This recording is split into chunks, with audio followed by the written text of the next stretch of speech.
Hey Nat, how's it What's going? good? How are you? Doing wonderful. How's the dad era going? You're like a year in. Oh, dad life is the best, man. I'm privileged and honored to be a dad. How are you? Are you dad? I'm not a dad. I have a wonderful niece though. She's about a year old too. So I've been keeping up with all the content, really relating to that. Thanks. Yeah, You don't have to be a dad to live the dad life. We'll just say that. exactly. Exactly. Well, yeah, I mean, we can't wait for you to come back to Wisconsin. It's been like 7 years since you guys were here last for Warp Tour. Been a I long Yeah, is there anything you're like looking forward to? The cheese curds, the beer, anything like that? all the above.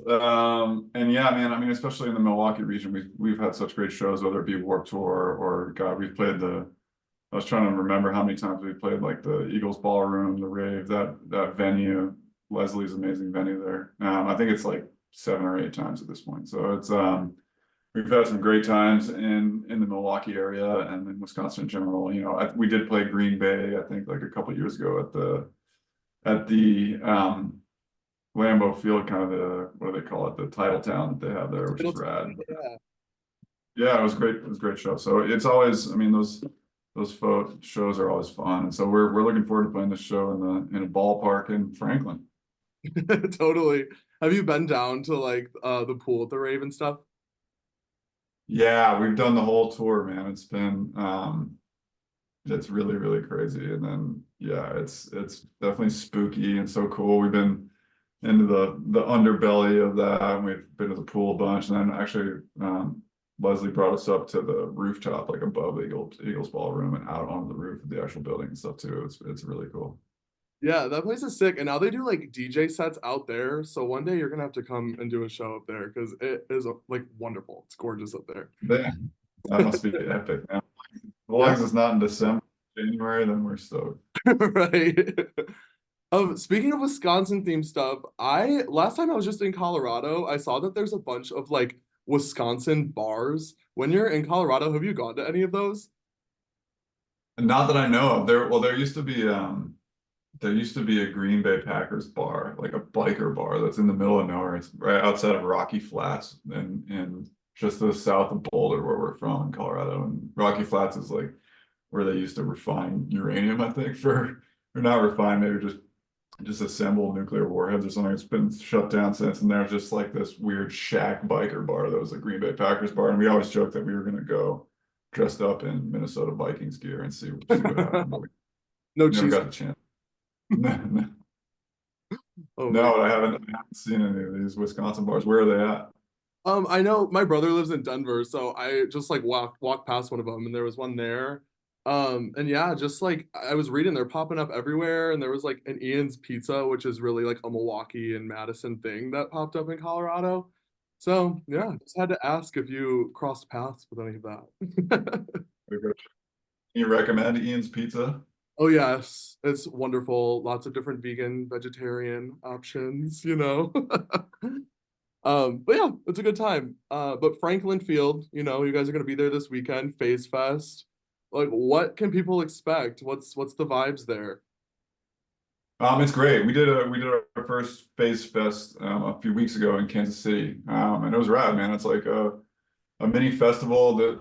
The location's cool because they do it in these ballparks, and so it's kind of it's an interesting setting for music for sure. And I think they do a good job of curating kind of bands from the scene. So these are bands that we've toured with forever, whether it be on Warped Tours or festivals or festivals like when we were young and Vegas and stuff. And it's cool because it's one stage, so it's kind of smaller and more intimate, but in a pretty epic setting.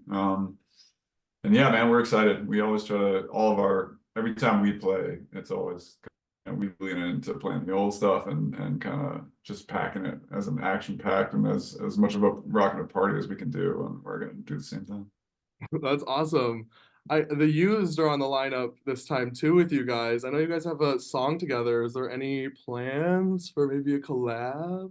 We gotta get it going, man. We gotta see. Yeah, it's been a while since we've seen Bert. I think it's been since like 2018 or something because we did that all via just internet, and we sending files back and forth. And I think he was in Australia. It was during COVID when this was happening.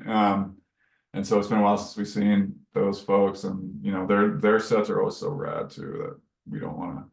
But first and foremost, we don't want to sully and tarnish their set with our bullshit, man. But we'll see, maybe.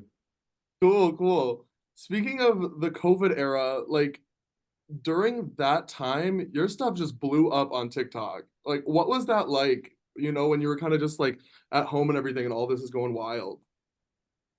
Yeah, it's crazy, man. I mean, you know, we really started kind of as like the main source of putting our music out was MySpace back in the day. Right. So that was, you know, on MySpace, and was kind of like the first social networking forum for music where anybody from anywhere could put up their music and have the same forum as any band, you know, no matter how big or how signed, you know, we were unsigned at the time. And so I guess TikTok is just at least for music, is kind of just a progression, natural progression of that.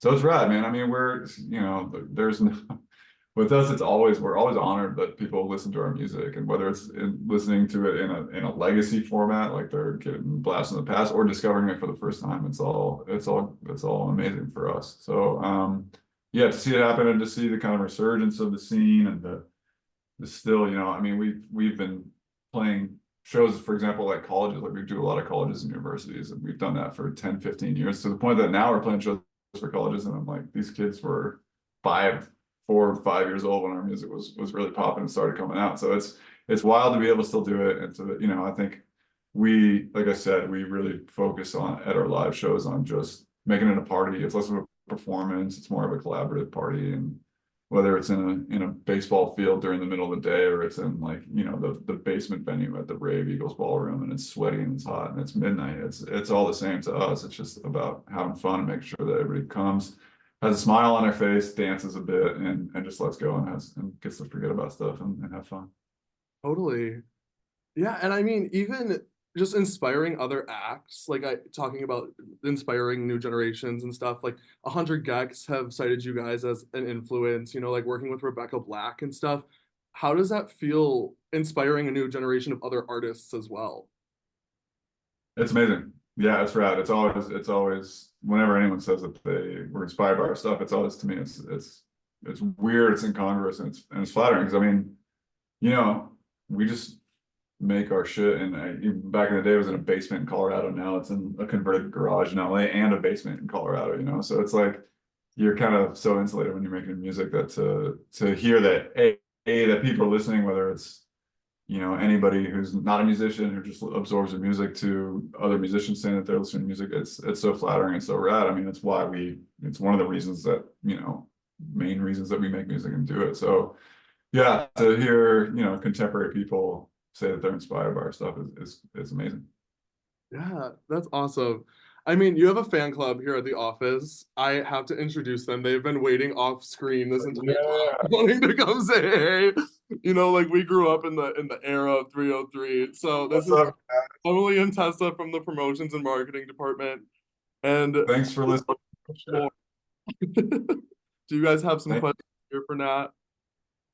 Yeah, I just pretty basic question. Like, what's the most fun song to perform live for you guys?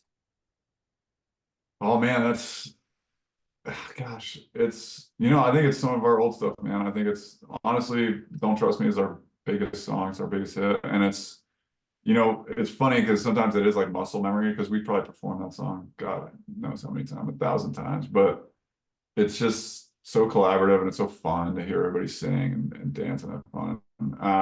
And then, yeah, some of the even older stuff off our self-release records, sometimes it's like you kick yourself and you're like, man, I was 18 years old when we wrote this, or 20 years old or whatever, and just trying to fill out. Like I remember we had a local venue offer us like our first real show to venue, and we had like 2 songs, and then we're like, okay, crap, we got to write 6 more songs to fill out this event. So yeah, I think it's leaning into the stuff that people like, and the stuff that we like too. It's always fun.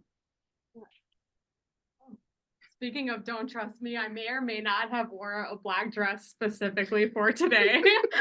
Oh, you have the tights underneath or what? No, So nice. tights. It's too hot today for that.